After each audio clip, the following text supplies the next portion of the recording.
प्रदेश और प्रदेश के अंदर व्यापार व उद्योग पिछड़ेगा और पूंजी निवेश देश में कम होगा। जब देश का प्रदेश का व्यापारी ईमानदारी से सरकार को खजाने में टैक्स जमा करा रहा है, चाहे जीएसटी है, चाहे एक्साइज ड्यूटी है, चाहे मार्केट फीस है, चाहे लाइसेंस फीस है, चाहे इनकम टैक्स, उसके बावजूद ये फैसले लेना उचित नहीं है। जहाँ तक कि आप देखोगे जब से देश आज़ाद हुआ तब से अब तक कपड़े पर, चीनी पर, दूध पर, दही पर, लस्सी पर कभी टैक्स नहीं लगा। इस सरकार ने इन वस्तुओं पर टैक्स लगाकर गरीब के मुंह का निवाला छीनने का काम किया है। यहाँ तक कि आम उपयोग में आने वाली वस्तुएं या खाद्य वस्तुएं पहले इनके ऊपर 5% वेट कर हुआ करता जर्नल, आज उन्हीं आइटमों पर 18 व 28% जीएसटी लगाकर जनता की जेबों में डाका डालने का काम सरकार ने किया है। और जहां तक कि आप देखोगे 2017 के अंदर जब जीएसटी कानून लागू किया, उस टाइम ये कहा गया था प्रधानमंत्री जी की तरफ से, एक देश एक टैक्स होगा, एक ही टैक्स लगेगा। और जब जीएसटी लगा दिया, जीएसटी के तहत अनाप शनाप टैक्स लगा दिए, जिन वस्तुओं पर टैक्स नहीं था उन पर टैक्स लगा दिया, 5% वेट वाली आइटम पर 18-28% टैक्स लगा दिया। जो मार्केट फीस, जो भ्रष्टाचार का अड्डा है, आज तक वो खत्म नहीं किया। किसान से मार्केट फीस किसानों के हर अनाज पर, सब्जी पर लगाई गई है, ये हटनी चाहिए। किसान की हर फसल मंडी के आड़ती के माध्यम से बिके और उसका पूरी दामी आड़ती को 2.5% जो पुराने सालों से चलती आ रही है वो मिलनी चाहिए। धान की ढंग से परचेज नहीं, आपके सामने है। पीआर धान जिसका 2203 रुपये रेट है, एमएसपी है, सरकार वो जल्दी खरीदी नहीं। किसान को मजबूरी में अपना वो पीआर धान 300 रुपये, 250 रुपये, 200 रुपये, 400 रुपये कम में बेचना पड़ रहा है। धान की परचेज 15 दिन लेट हुई, बारिश आ गई, बेमौसमी बारिश का धान भीग गई, किसान चारों तरफ से लोटो पिट रहा है। जो बासमती चावल, बारीक चावल जो निर्यात देशों विदेशों में होता था, उसके ऊपर भी ड्यूटी ज़्यादा लगा दी, जिसके कारण जो बासमती चावल के रेट के साथ साथ उसके जो बारीक धान है 1509, उसके रेट कम हो गए। 4 दिन मंडियों में हड़ताल रही। हड़ताल होने के बाद केंद्र सरकार ने कहा भी हम अगले हफ्ते पॉजिटिव फैसला सुनाएंगे, जो आपकी मांग उसको हम मान लेंगे, आप अपनी हड़ताल खोल लो। केंद्र सरकार के आश्वासन पर हड़ताल तो खोल दी, अभी तक कोई रिजल्ट नहीं निकला है। तो मेरा यही सरकार से मांग है कि सरकार व्यापारी व उद्योगपतियों को राहत देने का काम करे, किसान की फसल का एक एक दाना अपने वायदे के अनुसार खरीदे। यहाँ तक कि जो किसान की फसल 24 घंटे के अंदर खरीद, 48 घंटे में उठान और 72 घंटे में जो भुगतान का जो वायदा सरकार ने किया हुआ है वो करे। देखिए जल्दी से मंडियों में खरीद नहीं होती, फिर उसका उठान नहीं होता, फिर भुगतान में दिक्कत आती है। काफी भारी भरकम दिक्कत आज किसानों को उठानी पड़ रही है। जहां तक कि फसल की जो लागत, प्रधानमंत्री कहते थे जो हमारी लागत तो किसान को दुगनी भाव, लागत से दुगनी कीमत देने का केंद्र सरकार काम करेगी। आज के टाइम पे ऐसी स्थिति है, पैसे पूरे नहीं होते। आप कोई सी फसल देख लो, आज किसान इस राज्य के अंदर लूट रहा है, व्यापारी पिट रहा है, दोनों की हालत खस्ता है। ना व्यापारी खुश है, ना किसान खुश है, जिसके कारण आज देखो आज मंडियां हैं, जब मैं पूछना चाहता हूँ, सरकार जब मंडियाँ जो है हरियाणा सरकार ने अनाज मंडियाँ बनाई और उसके जो दुकानें हैं मार्केटिंग बोर्ड बनाकर उनको आड़ती को लाट की, लाइसेंस दिए, व्यापारी लाइसेंस फीस जमा करा रहा है, करोड़ों रुपए दुकान ली, उसका मतलब ऑक्शन में भी ली और मतलब न्यूनतम प्राइस पे भी ली, और आज उसको जो पूरा कमीशन नहीं मिलेगा तो आड़ती मंडी में दुकान करके क्या करेगा। आज जो स्थिति जो है वो इस प्रकार की है। मेरी सरकार से मांग है कि सरकार भाई जो भी अनाज की परचेज है एमएसपी पर खरीद करे, किसान को समय पर भुगतान करे ताकि किसान भी खुशहाल रहे, आड़ती को आड़त मिलेगी तो आड़ती खुल के अपना व्यापार करेगा। ये मेरी 2-3 चीज़ें मेन बातें हैं। और यहाँ तक कि आज सरकार की जो पॉलिसी है, सरकार बार बार खट्टर साहब कहते हैं कि व्यापार में उद्योग को बढ़ावा मिला। पूरे हरियाणा के अंदर हम नई नई योजना लेके आ रहे हैं। एक तो योजना बता दो भाई, व्यापारी की इतनी अच्छी योजना लागू करी है या उद्योगपति कोई छूट दी है, एक छूट गिना दे भी आज छूट दी है, या सस्ती बिजली दे दी हो, या कि लाइसेंस में छूट कर दी हो। जो हम लाइसेंस रिन्यू कराते थे 60 रुपये फीस हुआ करती, आज 600 रुपये, 10 गुना। यह तो स्थिति है।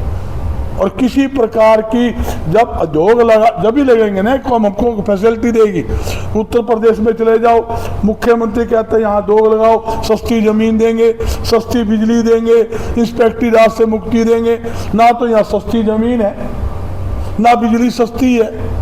अगर उद्योग नए लगवाने हैं तो सरकार को बिजली के बिलों में 50% सब्सिडी देने की जरूरत है।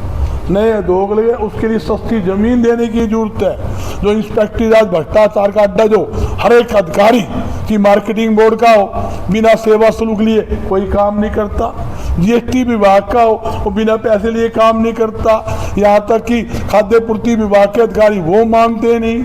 जो ठेकेदार जो है फसल उठाने वाले जो ठेकेदार सरकार के ठेकेदार है, मंडियों में जो फसल आती है उसका उठान करने की बात आवे वो भी यूँ चाहे कि में उठान के नाम का आड़ती मन है सेवा शुल्क दे दे तब हम उठान करा। ऐसी स्थिति है आपके सामने। भामांतर योजना लागू कर दी, और भामांतर योजना की क्या जरूरत है जब आपने एमएसपी नियुक्त कर दिया। बाजरे का एमएसपी ये, गेहूं का ये, धान का ये, तो आप एमएसपी में क्यों नहीं खरीदते? ये बात करते भामांतर की। भामांतर के नाम के ऊपर किसानों को लूटा जा रहा है। बाजरा 1000 रुपये सस्ता में बिक रहा है, भामांतर के नाम पे पैसे कम मिलते हैं। मिलते भी कहाँ है, जल्दी से मिलते नहीं, भागते फिरते रहो। तो भामांतर योजना के बजाय जो एमएसपी आपने रेट नियुक्त किया है उस रेट के ऊपर किसान की हर फसल खरीदी जाए। रेट मार्केट में ज्यादा होगा, ओपन बोली बेचेगा, ओपन बोली बेचेगा, आड़ती के माध्यम से बिकेगी, मिलर लेगा, सरसों होगी ऑयल मिल वाला लेगा, अगर नरमा होगा तो वो कपास मिल वाला लेगा, बाजरा है और लेगा। तो कहने का मतलब ये है खुले भाव में खुली मंडी के अंदर किसान की फसल बिकनी चाहिए। जो एमएसपी नियुक्त सरकार ने किया है वो एमएसपी के ऊपर सभी फसल केंद्र की एजेंसियों को, जो हरियाणा की एजेंसी है, फड है, वेयर हाउस है या कन्फर्ड है या जो भी एजेंसियां हैं फूड सप्लाई, उनको खरीद करनी चाहिए। ये जरूरी है। सर आपने जिक्र किया कि व्यापारी ओईटी के तहत लेकर के आए हैं और पहले जीएसटी सरकार लेकर के आई, तो सरकार की नीति को आपके व्यापारियों के प्रति किस प्रकार से? ये तो आपके सामने कहने की जरूरत थोड़ी है, आपके सामने व्यापारी मैं कह रहा हूँ आज के टाइम चद्दर सफेद है। मंडी का आड़ती का आप 2.5% दामी 2203 रुपये एमएसपी, 55 में कुछ पैसे बनती है, मिल रही है 46 रुपये। 9 रुपये क्यों काटते भाई? महंगाई पहले 4 गुना बढ़ गई, जबकि कमीशन बढ़ना चाहिए ना, घटना तो चाहिए। ये बढ़ाने के बजाय कमीशन घटा रहे हैं, गेहूं में पैसे कम दे रहे हैं। और जहां तक कि आड़त जब देने का टाइम है जल्दी से आड़त नहीं मिलती, चक्कर काटने पड़ते हैं। मेरी सरकार से ये भी मांग है जो कमीशन आड़तियों का है, जैसे किसान की फसल का भुगतान होता है उसी के साथ साथ आड़तियों का कमीशन और पलेदार की मजदूरी तुरंत प्रभाव से सरकार को देनी चाहिए। ये भी मेरी सरकार से मांग है। धक्के खाए जाओ, पोर्टल सरकार खेलती है, पोर्टल इनका चलता नहीं, पोर्टल काम करता नहीं, व्यापारी किसान के साथ पोर्टल खेल रही है। अरे जब पहले किसान मंडियों में आता था और मंडी में आया 3 गेट पास करते थे, एक आड़ती के पास जाता था, एक किसान के पास रहता था, मार्केटिंग बोर्ड के सरकारी अधिकारी गेट पर टोकन काटे एक उनके पास रहता था, किसान आड़ती के पास जाता, उसके वहां पर माल उतारता, ओपन बोली होती, पैसे लेकर घर चला जाता, पैसे लेके बाजार में जाता, कपड़ा खरीदता, किराना का सामान खरीदता, यहाँ तक कि खाद बीज सारा सामान लेके जाता। आज कैसे कहाँ से लगेगा? पहले तो पोर्टल पे एंट्री कराओ, फिर गेट पास लेकर आओ, फिर बेचो, उसने फिर उसका सिस्टम बना दिया, एक किले में इतनी परचेज होगी, उससे ज्यादा हम लेंगे नहीं, धक्के खाए लो। दिक्कत तो है ना, पूरी भारी दिक्कत है। वो दिक्कत को दूर करने के लिए अनाज किसान की हर फसल मंडी के माध्यम से ऑफलाइन, ऑनलाइन ही ऑफलाइन बिकनी चाहिए, ताकि किसान अपनी फसल जब चाहे अपनी मर्जी से बेच सके। मेरे घर में फसल पड़ी है और मैंने बेचनी है, मंडी में लगा कर ही बेच दूं भाई, मेरी फसल मैंने कौन रखेगा? यू के सिस्टम होया, सरकार ने जो MSP खरीदो खरीद लो भाई, क्या दिक्कत है? यह स्थिति है। क्या मानते हैं कि मेरी फसल मेरा ब्यौरा जो पोर्टल है उसको बंद कर देना चाहिए? क्योंकि जब से शुरू हुआ है, जब से आड़तियों को भी परेशानी हो रही है, किसानों को भी परेशानी हो रही है। सरकार कहती तो है कि 72 घंटे में पेमेंट किसानों के खाते में कर दी जाएगी, लेकिन किसान लगातार आड़तियों के चक्कर काटते रहते हैं और आड़ती के हाथ में भी कुछ नहीं है, क्योंकि जो पैसा आना है वो सरकार के अकाउंट से आना है। एक महीना गुजर जाता है, पैसा किसानों के अकाउंट में आता नहीं। ये एक महीना नहीं, 6 महीने भी बीत जाते हैं। 1 साल के बाद पलेदार की मजदूरी मिली, गेहूं का कमीशन में 1 साल बाद हमारे मंडियों में आड़तियों में मिला। पलेदार कहाँ से खाएगा? पलेदार को पैसे आड़तियों ने घर से देने पड़े। ऐसी स्थिति रही है किसान का। जो स्थिति है, कई बार तो जो पोर्टल के अंदर जो फसल का जो पोर्टल चढ़ाते हैं, कई बार गलत एंट्री भी हो जाती है और किसानों को पैसे जल्दी नहीं मिलता। तो मेरा कहना मतलब, मैं पूछ चाहता हूँ, कोई किसान ने मांग करी है क्या तुम पोर्टल खेलो? बताओ, किसी किसान ने मांग करी हो कि किसान के संगठन ने क्या हो हमारी ऑनलाइन बिकनी चाहिए? एक का नाम बता दो किस संगठन का। जब किसान नहीं चाहता, आड़ती नहीं चाहता, तो सरकार लाठी क्यों तोड़ा है? लाठी तोड़ा ठेका ले रखाएंगे। जब मेरे फसल मैंने बेचनी है, चांदराम ने मोल लेनी, तो तुम बीच में पंगे क्यों ले हो? सरकार की एजेंसियां है, तुम्हारा माल खरीद दो। मैं पूछना चाहता हूँ, सरकार नू कहती भी किसान की फसल खरीदेंगे। फसल तो किसान खेत में हुआ है, किसी लाले की फैक्ट्री के अंदर दुकान में तो पैदा को नहीं हुआ है। मैं किसी भी स्टेट के अंदर कोई भी फसल है, किसान चाहे कहीं बेच दो। पहले कानून हुआ करते, मेरी फसल में कहीं किसी पर कहाँ बेच दूं, ये नियम थे। और उसी प्रकार किसान को अपनी मर्जी होनी चाहिए, अपनी फसल किसी मंडी में जाकर ओपन बोली में बेचे, ताकि ओपन बोली के अंदर ज़्यादा भाव मिल सके। ये एक नियम था। सर, एक आप बड़े वर्ग से आते हैं, 2024 का चुनाव सामने है, आपका वर्ग है, अगर मांगे नहीं मानी जाएंगे तो सरकार से नाराजगी दिखाएंगे? देखो, वो मैं राजनीति की बात तो नहीं करता, मैं सामाजिक दायरे के अंदर बैठा हूँ, व्यापार मंडल के दायरे में बैठा हूँ।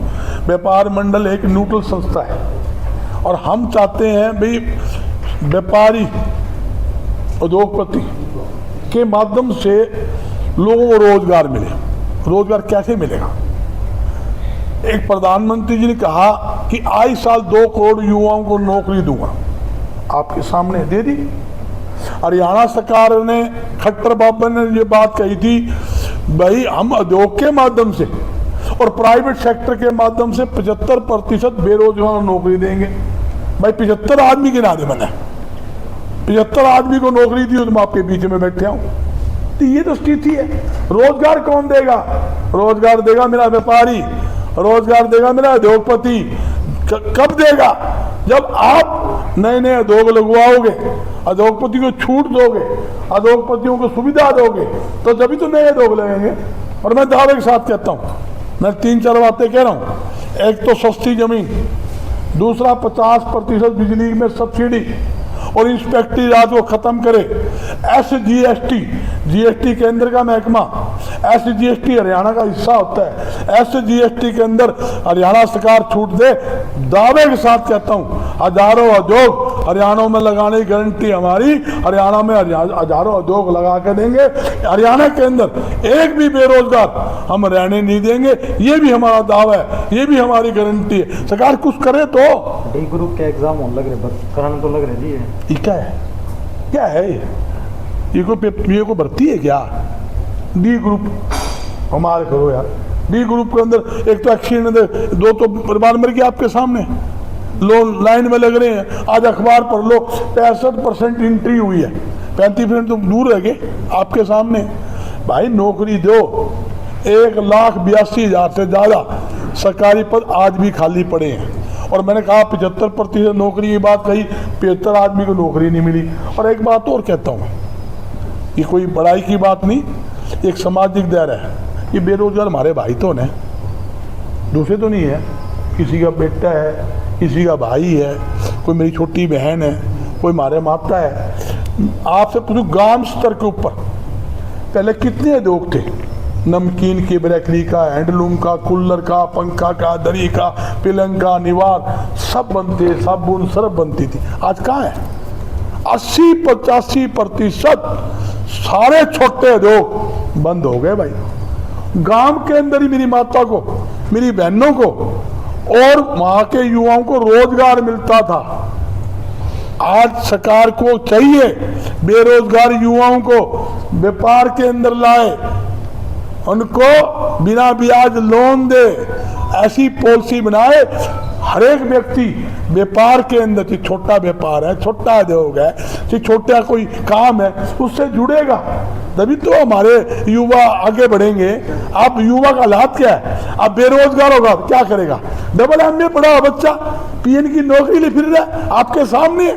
आप बता दो, जहां डबल MA कर लिया बच्चा पढ़ के, जिसका परिवार ने सारे पैसे लगा दिए बेटों को पढ़ाकर, 20 साल 25 साल पढ़ाई करी, लाखों रुपए लगा दिए, जब नौकरी के समय हो उसको नौकरी नहीं मिलती, चपरासी तक की नौकरी धक्के खाने पड़ते हैं, तो बच्चों का मन टूट जाता है, बच्चा फेटअप हो जाता है। तो इसलिए जरूरी है सरकार को ऐसी पॉलिसी लानी चाहिए हमारे हरियाणा से बेरोजगारी खत्म हो, और उसके लिए व्यापार मंडल हर प्रकार से सरकार का सहयोग करने के लिए तन मन और धन से सरकार के साथ है, सरकार के लिए तैयार खड़ा है। सरकार अच्छी पॉलिसी लाए, उसको हम लागू करवाएंगे और युवाओं को रोजगार देने के लिए कारगर कदम हम उठाएंगे। ये क्या पिछले वर्ष तक इस सीजन की बात छोड़कर इससे पहले क्या किसानों की हर पेमेंट कंप्लीट हो चुकी है सरकार की तरफ से? अगर नहीं तो आप व्यापारियों ने किसानों के लिए क्या करवाएंगे? देखो, किसान और व्यापारी का तो चोली दामन का साथ है। किसान के खेत में दाने होंगे तो आड़ती के 2 रुपए आड़त आएगी। किसान के खेत में दाने, किसान के पास पैसे आएंगे फसल बेच के, वो कपड़ा भी खरीदेगा, किराना का सामान भी खरीदेगा, बर्तन भी खरीदेगा, खाद बीज भी खरीदेगा। किसान के कारण जो व्यापार है, जो खुला बाजार, खुदरा व्यापार, बड़ा व्यापार फल फूलेगा। लाखों लोग किसान के साथ जुड़े हुए हैं। हरियाणा हमारा कृषि उपज प्रदेश है और कृषि के ऊपर निर्भर करता है, इसमें कोई दो राय नहीं। तो इसलिए हम ये कहते हैं किसान की, जो आपने कहा पेमेंटों की बात है, पिछली बार के बाजरे तक की पेमेंट रुकी। मैं कह रहा हूँ पेमेंटें कहीं गेहूँ की भी बाकी है, धान की भी बाकी है, पेमेंटें बाकी है। मैं सरकार कहती है, मुख्यमंत्री ने क्या बात कही थी कि जो लेट पेमेंट होगी उसका हम ब्याज देंगे। आज तक 1 रुपया ब्याज नहीं दिया। अरे जो कमीशन ही टाइम पे कौन दिया, उसका ना कोई ब्याज, ना लेना ना देना। तो मैं सरकार से यही मांग कर रहा हूँ, किसान की फसल खरीदते ही 72 घंटा का आपका वायदा है, 72 घंटे में उसका भुगतान हो। पहले को जल्दी खरीद कर ली, जल्दी उठान नहीं। जब तक उठान नहीं होता, उठान होकर गोदाम में माल नहीं लग जाता, उसका वाउचर नहीं करता, जब तक तो पेमेंट का तो सिस्टम बनता ही नहीं। पेमेंट सरकार कर ही नहीं कर सकती, तो पहले तो 2 कड़ी पार करनी पड़ेगी, तीसरी कड़ी में पेमेंट आएगी। सरकार को 72 घंटे में खरीद उठान और भुगतान करना चाहिए। भुगतान के साथ साथ आड़तियों कमीशन, पल्लेदार की मजदूरी भी देनी चाहिए। और जो भ्रष्ट अधिकारी पैसे खाने के चक्कर में व्यापारियों को जो जायज तंग करते हैं, उनका इलाज भी सरकार को करना चाहिए, ये जरूरी। सर आपने एक और चीज़ कहा कि व्यापार की तरफ आना चाहिए। आज दिन है आड़तियों से, व्यापारियों से रोटियां मांगी जाती हैं, यहाँ तक कि गोलियां चल जाती हैं। इसके लिए कानून व्यवस्था कैसे मांगते हैं सरकार? जो आपके सामने क्राइम के अंदर तो हरियाणा नंबर 1 पर ही है। मैं नहीं कह रहा, केंद्र सरकार के ये आंकड़े बता रहे हैं। आज महिला सुरक्षित नहीं, व्यापारी के साथ हर रोज लूटपाट, फरोख्ती, ऐसे ऐसे केस है। मोबाइल की दुकान के अंदर 1-1 करोड़ के मोबाइल चोरी कर लिए, सेट काट माल की बरामदी नहीं। कोई ऐसा दिन, एक दिन हरियाणा में बता दो भाई, जिस दिन व्यापारी के साथ, उद्योगपति के साथ, यहाँ तक कि महिलाओं के साथ चैन स्केचिंग का मामला, लूटपाट, चोरी, फरोख्ती की वारदात ना होती हो। मेरी सरकार से अपील है, लॉ एंड ऑर्डर की स्थिति में सुधार लाए, व्यापारी व आम जनता की जान माल की सुरक्षा का पुख्ता से पुख्ता प्रबंध करे। जो पुलिस महकमे के अंदर जो सरकारी अधिकारियों की कमी है, यहाँ तक कि पुलिस कर्मचारी की कमी है, जो मूलभूत सुविधा की कमी है, वह सुविधा सरकार को, पुलिस प्रशासन को देने की जरूरत है, ताकि मतलब जहाँ तक कि एक नई बात और कहता हूँ मैं आपको, भाई बदमाश किसी का रिश्तेदार नहीं होता, अपराधी अपराधी होते हैं। सरकार को जो खूंखार अपराधी है उसको चीरा लगाने की जरूरत है। इनडायरेक्टली मेरी एहसास समझ जाओ, आप 20-30 के चीरा लगा दोगे, अपराध ऑटोमेटिक खत्म हो जाएगा। और दूसरा, कोई यहाँ चौकी थाना बता दो जिसके अंदर अपराधी का बायोडाटा ना हो। हर चौकी थाने के अंदर अपराधी का बायोडाटा पड़ा है, तो पुलिस प्रशासन को, सरकार को आदेश देना चाहिए, जो अपराधी अपराध करे उससे पहले पकड़ के उसको जेलों में ठोके, अपराधी ना हो। अपराध होने के बाद आप वहां पर जाते हो कागज कार्रवाई करने, वो उचित नहीं है। उनके चीरा लगाने की जरूरत है। सर एक और